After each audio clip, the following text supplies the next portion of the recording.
le but primordial de l'être humain. T'es-tu déjà arrêté pour te demander ce que tu fais ici sur Terre? Quel est ton but en tant qu'être humain? Combien de personnes l'ignorent? La réponse est pourtant simple. Nous avons tous le même but, celui d'évoluer. Tout ce qui s'appelle vie doit grandir. Regarde un peu autour de toi. Lorsqu'une fleur ou un arbre cesse de grandir, c'est qu'il meurt. Cela va de même pour l'espèce humaine.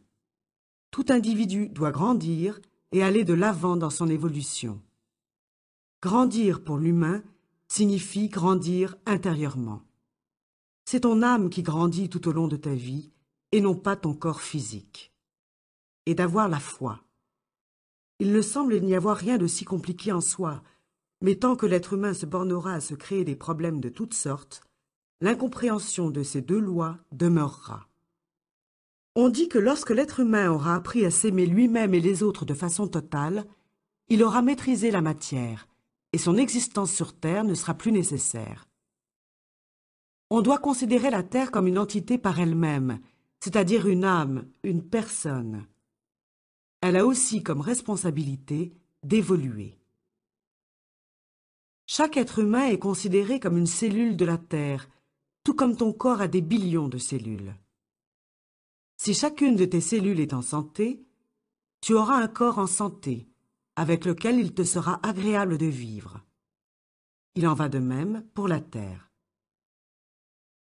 C'est à chaque être humain que revient la tâche de se purifier, de se maintenir en santé physique, mentale et émotionnelle.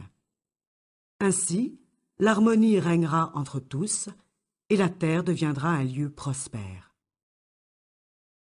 Tu es ici sur Terre pour veiller à ta propre évolution et non à celle des autres. Il est inutile d'utiliser toutes tes énergies à vouloir juger, diriger et mener les autres. Tu te retrouves sur Terre uniquement pour toi. Le moment le plus précieux au monde est l'instant que tu vis présentement. Et le futur ne dépend que de toi, de ce que tu penses maintenant. Plusieurs affirment qu'on retrouve beaucoup d'évolution sur Terre, que la Terre dans son ensemble évolue. Pourtant, il s'agit de regarder tout autour pour prouver le contraire. Les pharmacies, hôpitaux, prisons et asiles se multiplient. Les gens sont de plus en plus malades. Ils ont de réels problèmes physiques. Les médias d'information, télévision, radio, journaux, cinéma, nous révèlent quotidiennement des atrocités. Est-ce là le reflet de l'évolution? L'être humain a raison d'être insatisfait. Pour arriver à maîtriser ta vie, tu dois devenir plus conscient. Le niveau de conscience humaine est tellement faible que la plupart du temps, l'être humain ne sait pas vraiment ce qu'il dit, fait ou pense. Il le fait machinalement. Combien de fois par jour t'est-il arrivé de te poser des questions avant d'agir ou de parler? Il est grand temps de devenir plus conscient. Tu peux créer tout ce que tu veux dans ce monde. Pourquoi ne l'as-tu pas fait jusqu'à maintenant? Parce que tu n'y croyais pas.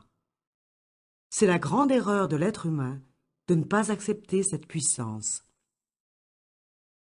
À mesure que tu fais des actes de foi, que tu commences à réaliser des choses extraordinaires, tu comprends ce que tout cela veut dire. Tu saisis également le sens de ce qui suit. L'être humain devient ce qu'il pense. Tes pensées sont tellement inconscientes que tu provoques des tas de choses que tu ne désires pas ou qui te sont désagréables. De plus, tu ne résoudras rien en mettant la faute sur les autres. Ils n'y sont pour rien. Le seul responsable de ce qui t'arrive, c'est toi. En acceptant l'idée que tu as matérialisé ces choses par toi-même, bonnes ou mauvaises, et que tu possèdes une grande puissance, n'est-il pas merveilleux de réaliser que tu peux utiliser ton énergie pour te faire arriver seulement des choses agréables? Arrête-toi quelques instants, va un peu à l'intérieur de toi et vois quelles pensées sont les plus fréquentes dans une journée. T'arrive-t-il souvent de dire « mon mal de tête, mon mal de dos, mon problème ». Tu vois, tu y portes tellement attention, tu y mets tellement d'énergie que tes mots persisteront. On devient ce qu'on pense. Tu n'es pas sur terre pour vivre dans la richesse ni la pauvreté, la popularité ni l'anonymat, le travail ni le chômage. Tu es sur la terre pour être, c'est-à-dire pour développer ton individualité, ton moi supérieur. Conscient, subconscient, superconscient. Dans le monde entier, en moyenne, l'être humain est 10% conscient de ce qu'il fait, dit, pense et ressent. Surprenant, n'est-ce pas? Ce qui veut dire que tu emploies 90% de ton temps dans la journée à agir, parler et penser machinalement. On dit que le subconscient peut enregistrer jusqu'à 10 000 messages par jour pour une personne active vivant dans une grande ville. Ton subconscient, c'est comme un ordinateur dans ton corps. Il enregistre tout ce qui se passe dans ta vie. Voici un exemple de ce que ton subconscient peut accomplir. Lorsque tu es en route vers ton travail, il capte tous les panneaux de signalisation, de publicité, les passants, les noms de rue, les couleurs, les sons, enfin tout ce que tu vois et entends. Ton subconscient effectue ce travail car ton degré de conscience n'est pas encore assez élevé pour tout accepter. Ce serait trop pour ta conscience. Le subconscient existe pour venir à ta rescousse afin de te garder sain d'esprit. Le subconscient est une partie de toi qui ne raisonne pas. Il accepte tout comme un ordinateur accepte les données. Les gens ne réalisent pas tout ce qu'ils captent et combien de choses ils font suite à ces messages. C'est pourquoi il importe pour toi de faire attention à ce que tu laisses pénétrer dans ton subconscient. Il est un serviteur pour toi. Il ne connaît ni bien ni mal. Il ne différencie pas ce qui t'est bénéfique de ce qui ne l'est pas. Il te donne les résultats de ce que tu lui transmets. Alors, si tu entretiens continuellement de la peur, ou si tu es entouré de gens qui ne parlent que de peur ou de choses négatives, tu réagiras de même. Tes pensées négatives sont enregistrées par ton subconscient. Il te les retourne. Te voilà aux prises avec de nouvelles pensées négatives. Ton subconscient ne peut raisonner, ne connaît ni le bien ni le mal. Il est une grande force en toi. Alors pourquoi ne pas l'utiliser en ta faveur? Chaque être humain a son conscient, son subconscient et son superconscient. Il ne tient qu'à toi d'en faire ce que tu veux. Commence dès maintenant à visualiser comment tu voudrais être dans ta vie. Voudrais-tu avoir de l'amour autour de toi? Voudrais-tu t'entendre mieux avec tes enfants? Voudrais-tu obtenir l'emploi dont tu as toujours rêvé?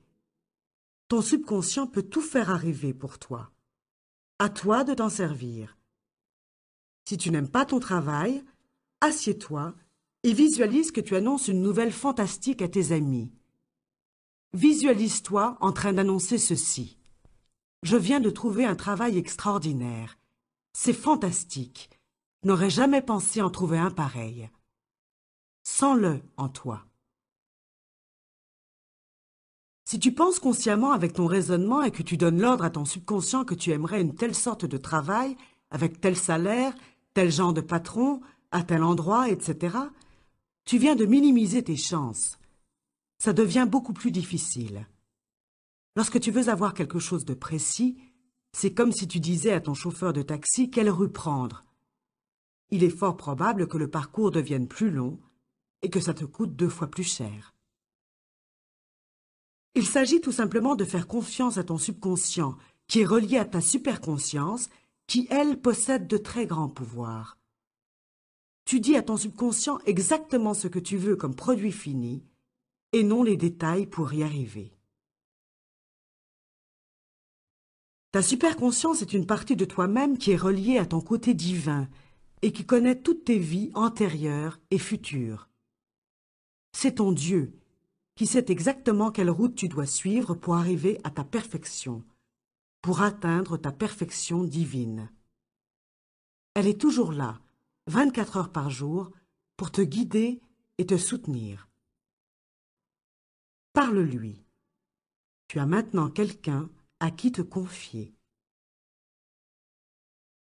Tu t'apercevras que tu n'es plus jamais seul. Cette grande puissance enfouie en toi, c'est exactement ce qui t'est bénéfique.